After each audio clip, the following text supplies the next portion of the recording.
మీరా ఎందుకు వచ్చారు? వెన్నెలైనా చీకటైనా చేరువైనా దూరమైనా నీతో నన్ను క్షమించమని అడుగుదామని వచ్చాను.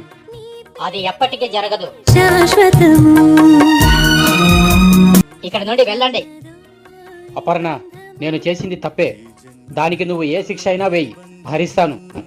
అంతేగాని నీ నుండి దూరంగా ఉండమంటే మాత్రం భరించలేను. ప్రేమకు మనని నేను అలా అనుకునే మోసపోయాను. ఇక నా వల్ల కాదు. చీకటైనా చేరువైనా ముందు మీరు ఇక్కడి నుంచి వెళ్ళిపోండి. అంత మాట అనవద్దు అపర్ణ.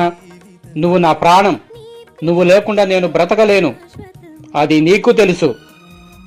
మన ఇంటికి వెళదాం రా అపర్ణ. వెన్నెలైనా చీకటైనా చేరువైనా దూరం నేను రాను. ఆ ఇంటికి నాకు రుణం తీరిపోయింది.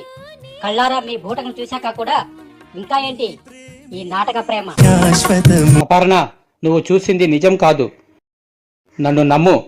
నేను చెప్పేది ఒక్కసారి విను. ఆవేశంతో కాదు, ప్రశాంతంగా ఆలోచించు ప్లీజ్. ఈ జన్మదో ఈ బంధము. అక్కడ మన బాబు నీ మీద బెంగ పెట్టుకున్నాడు. అమ్మా అమ్మా అని కలవరిస్తున్నాడు.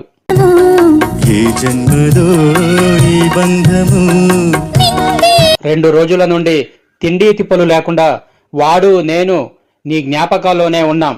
వాడి పరిస్థితి నేను చూడలేకపోతున్నాను. నా కోసం కాకపోయినా మన బాబు కోసమైనా రా అపర్ణ. సాక్ష్యాలు నింగినేల సాక్ష్యాలు ప్రేమకు మనని తీరాలు వెన్నెలై ఇదిగో చూడండి, బాబును అడ్డుపెట్టి నన్ను కన్విన్స్ చేయాలనుకుంటున్నారేమో.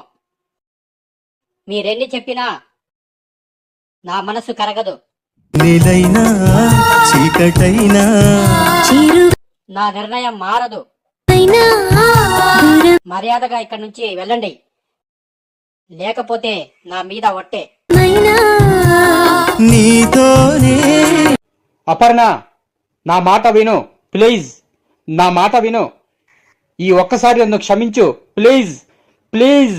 జీవితము నీ ప్రేమే శాశ్వతము.